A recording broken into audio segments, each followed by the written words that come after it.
I'm back again with another update. um, since I converted to the tail shaft, which I did replace the little ugly gray boom with the nice purplish blue boom. Hey, it's actually a blue metal flake, but I was going with a kind of a bluish theme on the Heli, just in spare parts because I had them. Anyway, my last crash on the belt drive, which would be right here, and this is an EXI belt drive. And this is a great belt drive. It comes in a nice, you know, setup. I didn't have any problems with it. They were out of the shaft drives. I waited 6 weeks. They never did get them in, so I ordered one from Hobby King. It's basically the same price. If you actually sit there and view the listing for the shaft drive from Hobby King long enough, you can get a $4 discount, a little box of pick up and say, we noticed you watching this or are looking at this, would you like a one-time offer of $20 and some change? Anyway, it's basically the same thing. It works. The problem you're going to have, and I couldn't figure it out because after the crash, I switched the shafts, and then I started having the problem like my gyro wasn't working. So I assumed my $70 mini MIMS might have died in the crash. Excuse the grass, I just got done test flying again. This slider from HK, first off, I'm replacing it. But if you notice now, that's all the play I got. When I got it, there was a lot more. I didn't really pay attention to it. It's one thing I didn't check. It did fine. When I would do punch outs in hover mode, it was fine. But when I went to idle up and did a punch out, my nose would actually kick to the left, so my tail would kick to the right, which is the opposite direction of the rotor, like the gyro was overcompensating. I changed settings, went through everything, couldn't figure it out.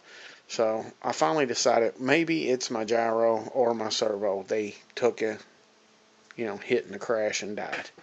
It's a 520 servo. Being it's a bendable wire, I didn't lean toward it. I leaned toward the gyro. I thought, well, maybe this turnsy just didn't hold up to a crash. As you can see, I did put my Spartan back on. I've said it before. I can fly whatever I want. I just try to do this to help the people that can't. The Spartan did the same thing. So after 4.5 hours of playing with it, checking my radio, retuning on everything, reprogramming the gyro 4 times, and even having a couple guys at the hobby store look at it, we all overlooked this. On the back of the slider, which if you've put one of these together by now you know, that little collar on the back of the slider, if you grab it with a pair of needle nose, like so, you can actually turn the blade and tighten that collar up. I put about 3 good turns on this, and it took out all but what you see right there, which that's nominal for a single pole. I do have a double push slider coming this week, and it should have no play at all. But that's that's nothing there. That's a line stuff right there. But out of the box, if you don't do this, you're going to have tons of gyro problems. The people with the mini MIMS that were saying they were having problems with the tail kicking, if it is kicking in the opposite direction of the rotor, the gyro is working. It is tracking. It's tracking too well. The gyro is overcompensating because you might have play in your tail. If you've checked everything else and turned off your revo mixing because you're in AVCS mode on your gyro or heading ho mode, you do not want revo mixing. If you have mixing on for the pitch to the rudder, you're going to have problems. That's for rate mode. You want to make sure that's off, but you need to check the play in this and make sure that you get that play out.